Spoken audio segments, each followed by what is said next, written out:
forcing yourself to do something, taking a chance. You know what? I don't want to do this tonight at the fourth wall. I'm going to go to this 11 o'clock and make my life a nightmare. From time to time, I want you to go to a bar that you know they're not going to laugh at you. I want you to have that bar and cherish it. Even if they throw a bottle at you because you're not funny, I want you to make sure you go back there the next week. Because that's the essence of anything. Is to no matter what happens, you have to overcome it mentally. And it takes a lot with stand-up and musicians and, we're not going to be perfect. That's hard to get over, though. Like I'm not saying I do great every time, but I'm disappointed when I don't. And I absolutely, you're disappointed. And you know what? You should be, but you shouldn't be. How's that for you? Is that the most fucked up feeling in the world? That you should be, but you shouldn't be. And you're like, what the fuck are you saying, retardo? You should be sad that you bombed, but you should be proud that you went up. And that pride is what takes you into that next set. That next set is the crucial one. Because if there's a God above, right, and everything works out, guess what's going to happen? You're going to do well. You're going to bomb again. No, I can't have that happen. Yeah. Oh, yeah. But this happens with tests. This happens with sales proposals. This happens in construction when you put bids in. You're going to bomb again. Oh, yeah. Oh, absolutely. And guess what? If there's a God above and you catch the 5 o'clock, what's the pizza place you go to? Mod Pizza. Let's say you go to Mod Pizza and you do the 5 o'clock. Guess what? You'll probably eat a bag of dicks again. But now you'll get so frustrated that you'll go to the fourth wall. You'll look over your paperwork. You'll make modifications. You listen to all your tapes because I know you tape all your sets. And you'll switch it around and you figure it out. And then once you figure it out and you take a chance, that's when you get the rewards. That's when now the next 3 sets are brilliant because you changed it around. You renovated yourself. You gotta, in the arts, you gotta keep reinventing yourself. That's not even a fucking questionable thing. That's constantly. I don't live stressed out. I don't live, like with a gun to my head. And it's hard for me to write material, Lee. By the way, your tag is really working on that bit about sucking dick out in the stars. Lee's a great bit. Lee could take a bit and really add to it. That's his gift right now. He also has great ideas.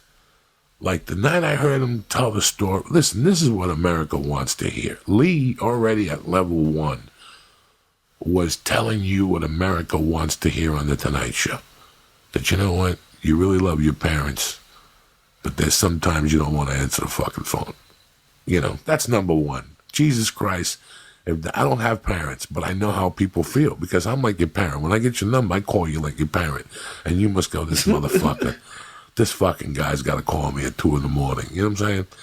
And then he told a joke about picking up his father at the airport. Like, come on, people. You're living wherever the fuck you're living. You got enough problems. You got kids, and now you got to pick your dad up at the fucking airport. Yeah, you're happy to see dad. But then he gets in the car, and he gives you an E-beat, and he tells you about your life.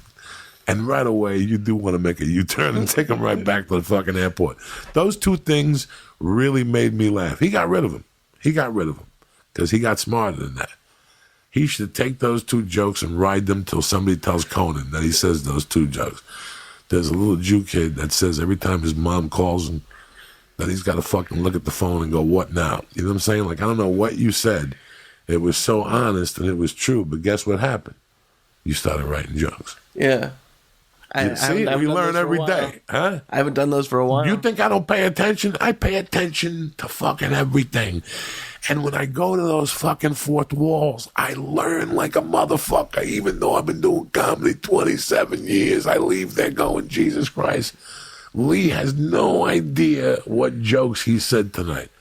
Those are Tonight Show jokes with a fucking sensational delivery. If I had parents, I would have gave Lee $1,000 because I would have wrote a whole special about that. Especially if I was Jewish. Lee, take a G note and you're my road manager for the year. What are you talking about? I just want to be an open mind. Shut up. You're going on the road. You're doing 10 minutes, and you're going to keep writing every fucking week because you wrote 2 jokes that are brilliant that America never wants to talk about. Everybody loves their mother.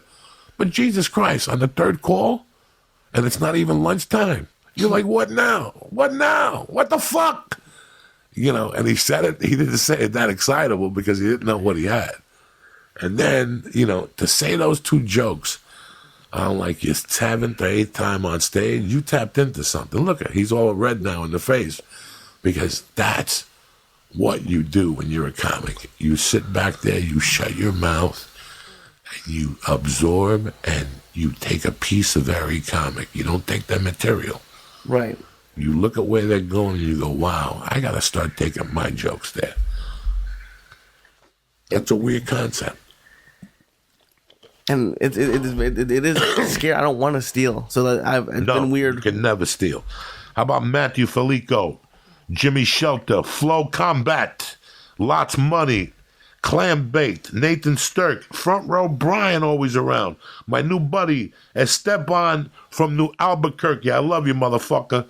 I'm sorry I didn't see you Saturday late show. We're tight. I got your number. Don't worry about nothing.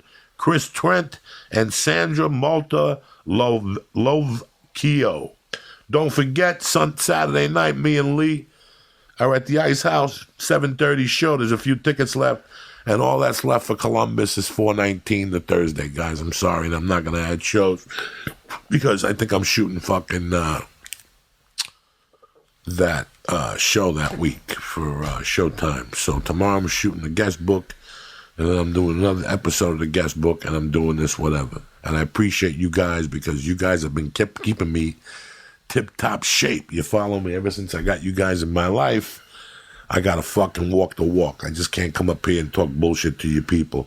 There was something I had to tell you about, and I can't remember. And that's why. Like, ever since I started going to the 4th wall, and when I go to, like, when I got a spot at Flappers, she tells me to get there at fucking 9:30. That means I'm not going up till 10:15. I go at 9:15. I sit in the back. I get a water, and I just watch comedians. And I learn. I go, would I do that? Would I didn't do that?